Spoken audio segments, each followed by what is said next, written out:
Goeiemôre. Vandag praat ek met jou oor die gedagte van ons is swak. Dit is nie baie populêr nie en ek dink nie ons wil vreeslik graag swak wees nie.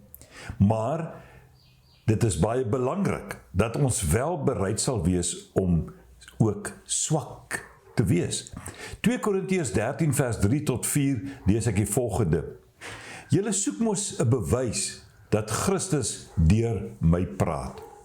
Hy tree nie swak op teenoor julle nie, maar bewys sy krag onder julle. Want al is hy gekruisig in die swakheid van 'n mens, hy leef uit die krag van God.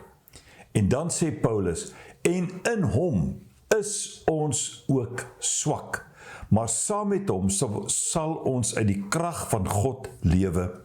Dit sal julle sien. En 'n paar verse later in dieselfde hoofstuk 2 Korintiërs 13 vers 9 sê hy, ons is dus bly as ons swak is, as julle maar sterk is. Ons bid ook vir julle geestelike volwassenheid. Nou hier was baie duidelik spanning tussen Paulus en die gemeente in Korinte.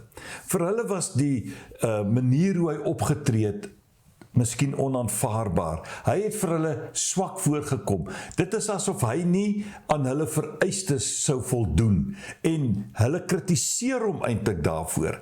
En hier in hierdie gedeelte probeer hy wys dat daar 'n swakheid behoort te wees en hy haal dit eintlik uit Christus se optrede. Want wat was Christus regtig toe hy op aarde was? Wat het toegelaat dat hy gekruisig is? Sy swakheid. Met ander woorde, dit wat hy toegelaat het om met hom gedoen te word. Dinge wat hy nie, wat hy miskien kon keer, maar wat hy nie gekeer het nie. Hy was dus in daardie opsig swak. Paulus sê, ons kan sterk wees, maar ons moet ook swak wees, sodat dit wat God deur ons kan bereik, wel bereik word.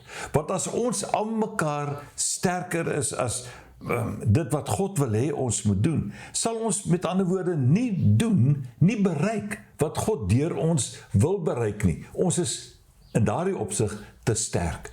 En daarom is dit so belangrik, dat ons sal in swakheid toelaat, dat die krag van God deur ons geopenbaar word. En dit is 'n geheim, dit is nie so eenvoudig nie, dit is nie so maklik nie, maar ek moedig jou aan, moenie bang wees om ook van tyd tot tyd swak te wees nie.